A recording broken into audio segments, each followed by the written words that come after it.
আমরা আজকে চলে গেছিলাম লাহিড়ী বাবার আশ্রম। আমরা আজকে চলে গেছিলাম লাহিড়ী বাবার আশ্রম। সেখানে কিছু দৃশ্য আপনাদের সামনে আমি তুলে ধরেছি। সেখানে কিছু দৃশ্য আপনাদের সামনে আমি তুলে ধরেছি।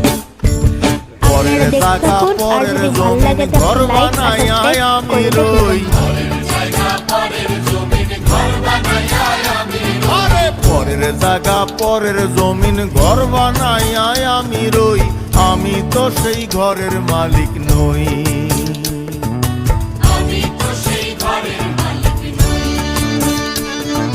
পরের জায়গা পরের জমিন ঘর বানাইয়া আমি রই, আমি তো সেই ঘরের